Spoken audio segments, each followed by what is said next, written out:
What's up, everyone? Thank you so much for listening today and being here. I don't know about you, but I literally feel like quarter two is almost over, and that's just kind of insane to me. I mean, like, where did the time go? I just feel like I was just creating my January goals, my February goals, my 2023 goals, and here we are already close to March here. So I actually just finished celebrating my best friend's birthday. We're just getting so much wiser and older in a beautiful way. I stopped saying that getting close to 30s is considered old. It's actually lit because one, we have the blessing to reach that age, and two, I mean, you just grow. And I feel like Black people especially, I'm biased because I'm Black, but we just look good, you know. I heard that just girls in general, we look our best in our 30s. So I'm really excited to experience that soon as well. And ever since I've been in Atlanta for the past 7 months, no one has literally been in my home. So when my best friend and my other friend came, I was so excited just to be able to have some company. I mean, I would say out of anything, that's like the main thing that I miss the most is having family and friends come over whenever, you know, while I was close to them back in Minnesota. So it was lit. I mean, I feel like we not only kicked it, we got lit, y'all. Like, it was so fun, and it was so fun just to kind of celebrate her, you know, and probably one of the best times that I've had since Christmas break with the fam. I don't get out a lot, so that was just a fun, good excuse to go out and look fine, which brings me to a really good point, because I'm gonna talk soon about why it's important to date ourselves. Like, I don't care if you are in a marriage, in a relationship, in a situationships, just the ability to just date ourselves is so important, so that we don't always have to wait for a friend, an event, or our boo to take us out and have a good time, because life is kind of short. You know, we're just here for a blip, and we can't always wait for people to have fun, you know? So anyways, more to come on that. Today though, I am going to talk about just the differences between a few model types and how much models are getting paid out here. I think especially the most popular types of modeling, which is commercial modeling versus fashion or high fashion modeling. You know, I feel like there's just a lot of misconceptions about what kinds of modeling you need to do to get that bag. Like, in what phases do you think that you have to be in order to get the bag? And so maybe after listening to this, you will reconstruct your model goals and have a wider perspective of the types of work that you might want to actually do based on your money goals. So, because hey, we have bills to pay, we have things to pay, and money is definitely a need to survive. And of course, we want to do the things that we love, but we also want to be valued for the things that we love to do too. When I first started modeling, all I did was fashion shows back to back, back to back, back to back. And it was really great at the time, because especially if you're new, I was new at the time and I didn't know anybody. And that is the biggest way to see all the photographers, the models, the creative directors, the fashion show organizers in one place. And it's great to network in those spaces as well. Now, what they don't tell you about fashion shows is that most times models walk in fashion shows for free. Yes, they do. Or a low budget, but obviously just depending on the show's production and their budget, you just never know what that's gonna look like for you, especially if you're new and you are not signed to an agent and you're just kind of navigating the world, the modeling world on your own. I've talked to many models who walk in shows for free too, you know, and trust me, it does pay off when you're doing that approach, but sometimes it can take a little bit longer and a big investment in your time and energy as well. So just know that there's nothing wrong with doing that. I did it and I feel like that was the best thing that happened to me, to do free shows, but just being aware of what goes into it behind the scenes is really important. And again, it can be a huge investment in your time. You know, what goes into it is energy. Sometimes they don't always treat models like they should. They don't always feed the models. They don't always give the models free merch after rocking their merch. And I do remember when I did a fashion show for the first time. It was the Aveda Congress hair show. I was on Team Australia and I got paid for that one through my agent. After I experienced that, I was like, oh my gosh, no, I'm never going back. Nope. It was the best thing ever. I'm like, when you actually start to get paid for fashion shows, that's just a whole nother level. Like, you just really feel respected as a model. And moving forward, I was just so intentional about the type of work that I was doing, because I was like, this feels good. And in Minneapolis, if you know, that's a smaller city, so there's starting to become more opportunities for fashion shows and payment opportunities. But at the time, I feel like, you know, there's not a lot of paid opportunities within fashion shows, even through the agents, because it is a smaller city, unless they fly you out to like New York or something like that. But why does this matter, Larissa? Stop rambling. I know. It matters because high fashion models don't always get paid. You know, it looks cute, but most of those girls are there for networking opportunities and to get their name out there, which again is totally okay. And at the same time, you can make bank, y'all, just depending on the level that you're on, of course, with anything that you do. High fashion modeling, if you don't really know too much about the differences, it is more of a cookie cutter or strict world, as in they like to hire models that are those traditional sample sizes of sizes 0 to 4 pant size, not super busty at the top, and height starting at like 5'9" and on for women, and I believe it starts around like 6'2"-ish for men and up within the industry, with also the expectation that men should also be slender and lean to fit the clothes. This is perfect for some models, right? If you fit these specs, that's awesome, because it gives you an advantage to walk for those high fashion designers and really grind your way up to the top. And these types of models are really marketable for those luxury brands. And as I've said in some previous episodes, even in high fashion industries, they are becoming more inclusive, which is really good and what I love, but it's still strict, right? That's their spec, that's their market and sizes, and that's all right. Now, once you start walking for designers like Balenciaga, Gucci, Prada, you start traveling to like Paris and I don't know, Milan. I've never been there, but you are starting to get in your bag in high fashion, and you are on your way to becoming a supermodel, which is like the highest of the highest fashions, like Naomi Campbell and all of them, right? Manifest it, believe it, do it.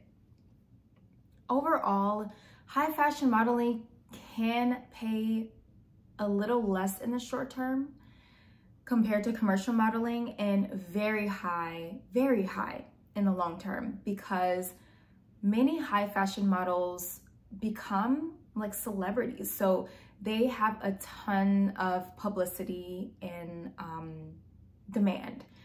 I found a really helpful blog article that just shares the differences between high fashion and commercial modeling as well.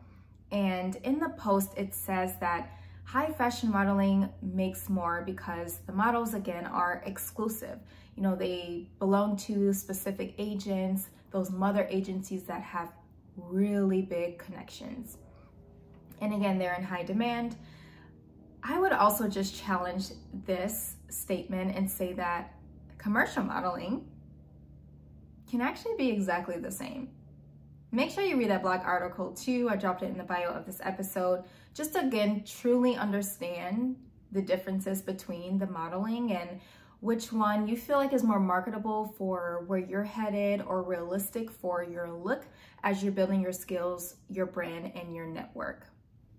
I don't have much experience in working within high fashion as far as like working in Paris Fashion Week and all of that yet within my career to speak on. But what I will say is that a lot of people who do begin modeling want to make it in the high fashion industry like I once did, because that's what most people see and associate with as a successful model, and not realizing that you can be so successful in commercial or print modeling too, which actually can pay more both in the short and long term as you keep growing and getting signed to different agencies and bigger agents around the world.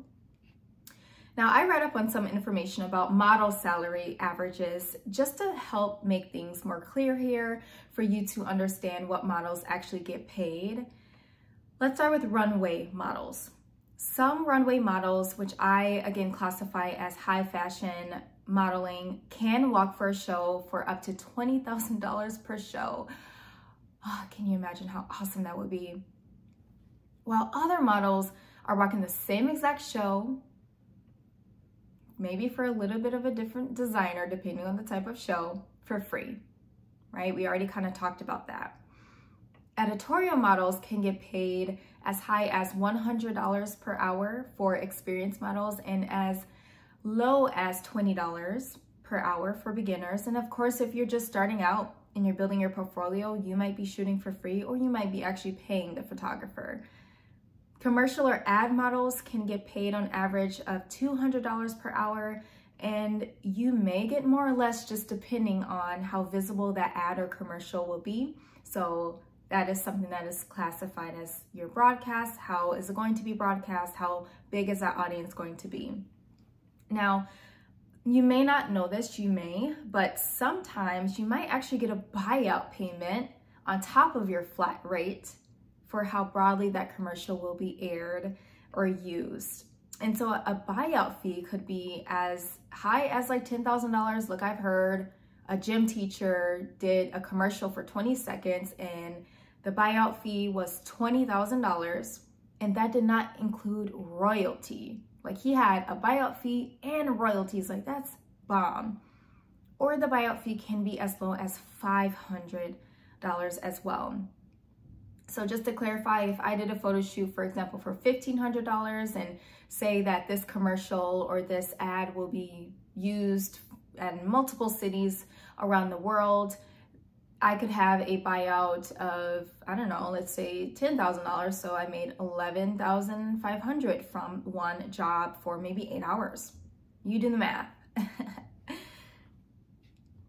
Print modeling, such as catalog modeling or parts modeling, like your hands, people model their ears, their shoulder, their neck, if you're wearing a necklace, right? Maybe your finger, if you're modeling for Kay, or your feet, if you're modeling for Aldo or something like that. That could be really lucrative in money as well, or it could be really small, just depending again on the brand, the budget, and everything. So I've personally done a catalog for maybe $50 an hour, something like Fingerhut, where it's just on the website, modeling different coats. And I've done hand modeling for a shoot photography for $300, just for my hand to hold a cell phone. And for smaller brands, I've done like for necklaces and stuff for like $75 an hour. And this is why I have started to accept that, like, hey, you really have to be in your P's and Q's. And in the commercial modeling world, they don't want you to have certain things like acrylics or gel nails and everything like that. So think about how serious you want this to go. The more that you can give yourself the freedom to have as natural things as possible, like your hair, your nails, honestly, that's going to increase your chances of getting booked, period. But sometimes, like when I did the Target shoot, they wanted my nails to be done in a pretty nude color. So if you do get like gel or something, Even if it's acrylic, make sure they don't do it too thick and that it looks as natural as possible and it's in like a nude color. Or you can also never go wrong with the French tip, but not having them really, really long. You don't want your nails too long because that's, again, not quote unquote the everyday person type of look, which is what commercial modeling really goes for. And I would even say editorial and high fashion, they typically don't have tons of long acrylic nails unless you're doing some sort of editorial for a nail salon or a nail brand or something like that. The best thing about commercial modeling is that it is much more inclusive, because the point, again, of commercial or print modeling is to show the everyday, quote unquote, type of person. So this is why I believe everyone, regardless of your age, your height, your weight, your ethnicity, so on, if you have a disability, you can really take off as a model, period. As long as you believe in your craft, you practice your craft, right? And invest in yourself. If this world is meant for you, you will definitely succeed. And if it's not, you will get redirected to a world that you will also succeed in as well. Again, you only go as far as you're willing to go in this industry, just like anything else. To put things in more perspective of what commercial and print modeling looks like, when we think about beauty campaigns, like my favorite, I always talk about Fenty Beauty or maybe Sephora, or lifestyle brands like Target. I mean, some people even consider things like modeling for Cub Foods or Whole Foods or maybe your local grocery store as lame or uncool, but that would be considered still commercial and print modeling. That would bring in so much income for you. That is where the money's at. And I personally, y'all, I used to feel away because all my agents would want me to book these commercial shoots and want me to wear my natural hair because it was so cute to them. And I did all the jobs and I did great at them, but inside, like in my chest and my heart, I used to kind of fight it and get like salty a little bit because I'd say to myself like, no, like I don't want to actually do that all the time. Like I want to do more high fashion modeling. This is not fun. It's not cool. Like da da da da da. I want to be on magazines. Until I realized like, girl, you are tripping. Do you know how much experience, work, and growth you can gain doing commercial work and how much further you actually can go for you? This is what my point is. Know your strengths as a person. Observe your personality. Does this ideal world actually fit the model goals and values you have for yourself, or are you forcing it? Because for me, I was definitely forcing it. I was forcing the high fashion world, and the more commercial and print type jobs I began to book, it was super easy for me to do. I was like, oh my gosh, like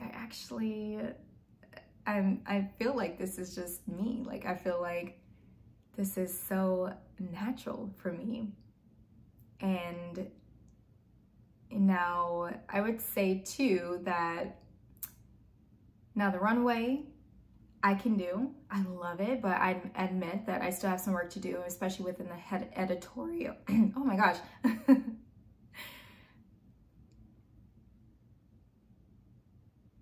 Now the runway I can definitely do and I love it, but I admit I still got some work to do around the editorial print high fashion world. I mean, I'll be honest, it's just not my strength compared to commercial modeling. And that's okay because I feel like I've grown so much more in the commercial world and it's opened up more opportunities for acting and voice acting too.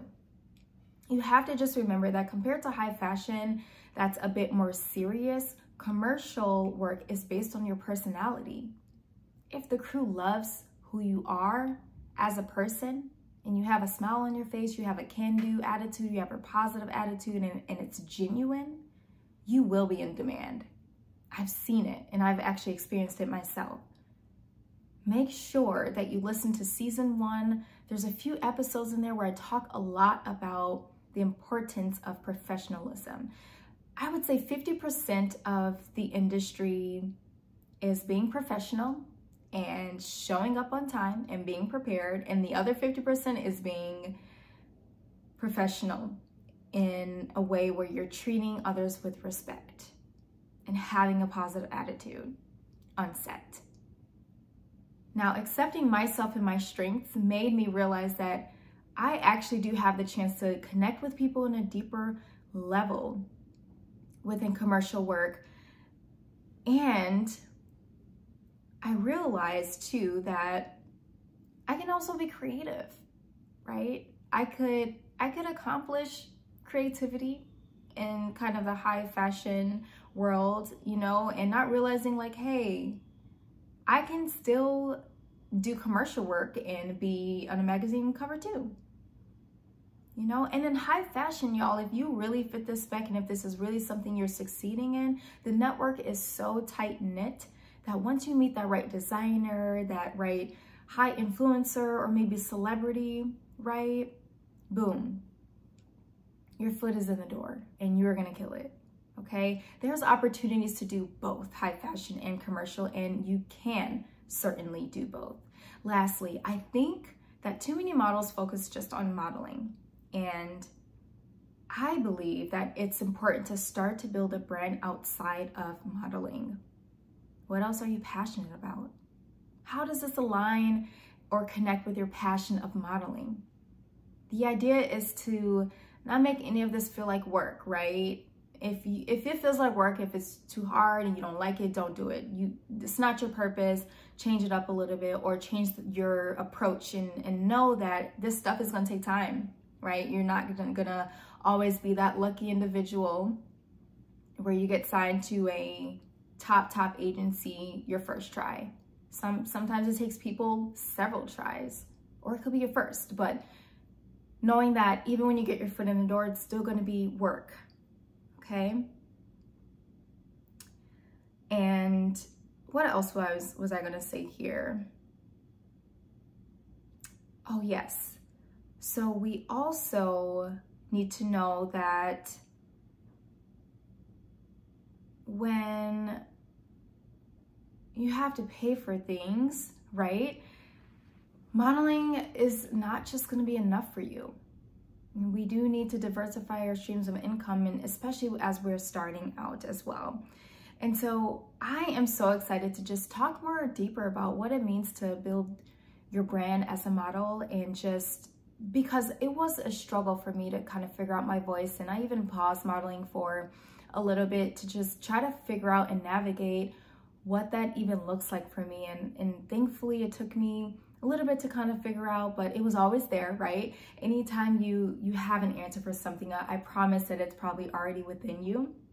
But once you get it, that will help you just start to form your voice, your values, your beliefs, and be 10 toes and standing in your values and sharing your voice with the world, within the world of modeling as well. So I'm looking forward to just sharing those resources and just the easier path for you, so you don't have to struggle as much as I did in navigating what your brand as a model looks like. Now, does any of this resonate with you? Think about what your money goals are. The clearer you can get with how much money you want to make and manifest in this industry, the more intentional you are going to be about accepting different work and not working all types of work, right? Now, if you're new though, it's probably going to be a little bit of a sacrifice, right? You are going to invest some money, and you're going to invest some time in your portfolio, and maybe you're going to do some free jobs. Make sure though, all of you that are listening, that you list out your ideal agents. Who do you want to get signed to? Make sure that they're on your list too, so that when you have your portfolio ready, or if you're continuing to grind, you just keep applying. I remember watching this YouTube video of this guy, just gorgeous model, and he was like, hey, it took me like 6 tries to get into my dream agent. And guess what that dream agent was? I think it was like Wilhelmina, which, as you know, it's one of the top ones, okay? So know that you're ready, and the time is now, okay? And who cares if you don't land that dream job today? If you don't land that dream agent today? Again, well, who's to say that your dream agent is just not ready for you yet? You may not be ready for them. And once you do get in, you're going to be so thankful that you didn't get in right away, because you built experience maybe with a different agent, right? So my little send off for you before we go into our affirmations is go and kill that shit. Tell yourself you got this and you are the baddest in the game, because you're going to kill it, okay? All right. So this is honestly one of my favorite topics, I'm not going to lie. It's been sitting with me and I was like, I feel like I should just talk more about my perspective on this and pull some resources. So I hope this was helpful for you. Now, at the end of each episode, we do recite affirmations together. Affirmations are designed to help you become aware of your personal strengths and values. When you're able to note your strengths, it can be a game changer for improving your self-awareness and building confidence. So repeat after me. I am successful. I believe in my abilities and dreams. I am dedicated to improving myself daily. Yeah. A birdie once told me that the day you start taking what you want to do and who you want to be seriously, that's when things will work out for you. And guess what? Any challenge that you run into along the way will be 100% worth it, because what's waiting on the other side of the challenges will be so much more worth it and so much bigger than you can ever imagine. All right, y'all. Well, again, this was such a fun topic to talk about. Do not forget to follow the podcast so you can stay posted on these weekly episodes. I'm doing so much better than I did season 1 on getting these consistent out for you. So I appreciate your open ears, your open heart and mind today. And I hope that this information just blesses you on your life's journey and your modeling journey. I'm rooting for you, I'm here for you, and I got you, so let's stay connected.